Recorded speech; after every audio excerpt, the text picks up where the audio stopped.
3 साल हो चुके थे बेटे को अपना घर छोड़कर विदेश में बसे हुए। इन 3 सालों में बूढ़ी माँ और ज़्यादा बूढ़ी हो गई थी। 75 वर्ष की उम्र में सुलोचना देवी की याददाश्त काफ़ी कमज़ोर होती जा रही थी। उन्हें रोज़मर्रा की चीज़ें याद न रहती, लेकिन जो उन्हें हमेशा याद रहता था वो था उनका बेटा। दिन हो या रात, एक पल भी ऐसा न होता जब उन्हें अपने बेटे की याद ना आती।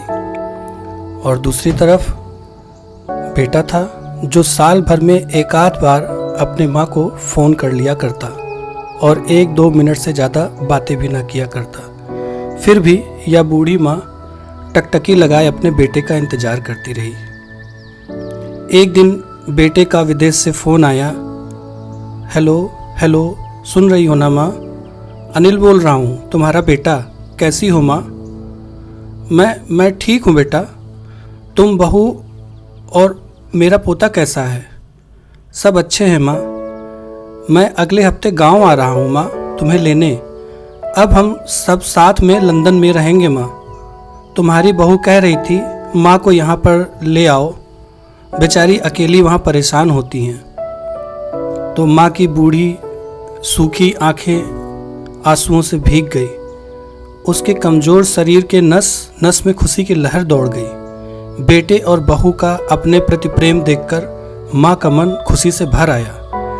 बेटे ने आगे कहा, माँ तैयार रहना माँ, मुझे ज़्यादा दिन छुट्टियाँ नहीं हैं। जिससे जितने पैसे लेने हैं लेकर रखना, तब तक मैं प्रॉपर्टी डीलर से बात कर लेता हूँ अपने घर के लिए। घर के लिए?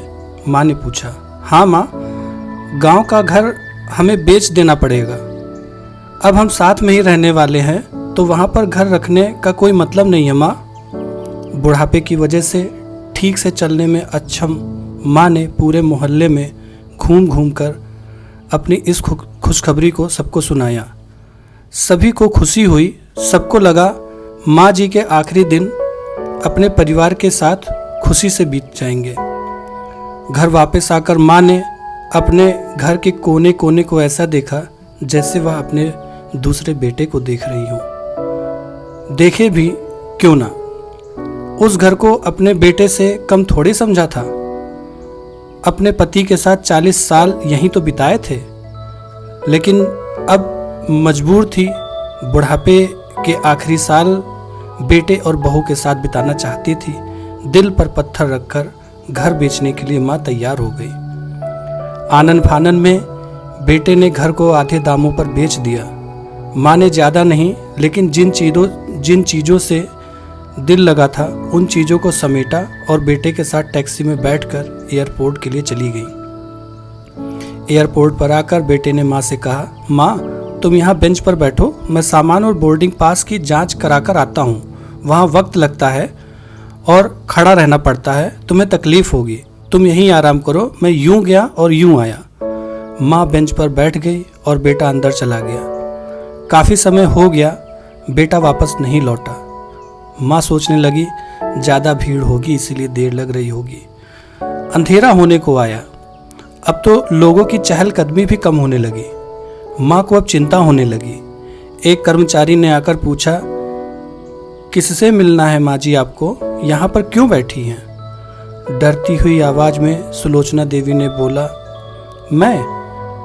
मेरा बेटा अंदर सामान की जांच कराने गया है, लंदन जा रहे हैं हम। क्या नाम है माँ जी आपके बेटे का? ये कर्मचारी ने पूछा। अनिल नाम है मेरे बेटे का, ये सुलोचना ने बताया। कर्मचारी अंदर गया और थोड़ी देर बाद बाहर आया। उसने सुलोचना देवी से कहा, माँ जी लंदन जाने वाली फ़्लाइट तो दोपहर में ही जा चुकी है और आपका बेटा भी उस फ्लाइट में बैठकर लंदन जा चुका है। अब आपके यहाँ बैठने का कोई मतलब नहीं है, आप भी अपने घर चली जाइए। क्या जा चुका है और मैं घर जाऊँ? घर? माँ की आंखों में आंसुओं के सैलाब उठने लगे। जैसे तैसे माँ घर पहुँची तो अब उसका था ही नहीं, बिक चुका था। वो वहीं बरामदे में तुलसी के पास सो गई। घर के नए मालिक को उस पर दया आई तो एक कमरा किराए से उसको दे दिया। पेंशन के बचे पैसों से खाना और किराए का बंदोबस्त हो जाता था। दिन बीतने लगे। कुछ दिनों बाद घर के नए मालिक ने सुलोचना देवी से कहा, माँ जी, आप अपने रिश्तेदारों के यहाँ पर जाकर क्यों नहीं रहती हैं? इस उम्र में आपके लिए वही अच्छा होगा। अच्छा तो होगा, लेकिन अगर मेरा बेटा वापस आया तो उसका ख्याल कौन रखेगा? मेरा बेटा बहुत भोला है, उसे अपना ख्याल रखना बिल्कुल नहीं आता। मैं कहीं नहीं जाऊंगी, क्या पता कब उसे मेरी ज़रूरत पड़ जाए। दोस्तों, सच बता रहा हूँ कि माँ की ऐसी बातें सुनकर मेरी आंखों में आंसू आ गए। किसी ने सच ही कहा है, पूत कपूत हो सकता है लेकिन माता कभी कुमाता नहीं होती। दोस्तों, आप सभी से हाथ जोड़कर विनती करता हूँ, अपने माता को जितनी हो सके सेवा करना, उनके साथ कभी बुरा बर्ताव मत करना। तो ये थी हमारी कहानी आज की। मिलते हैं नेक्स्ट स्टोरी में।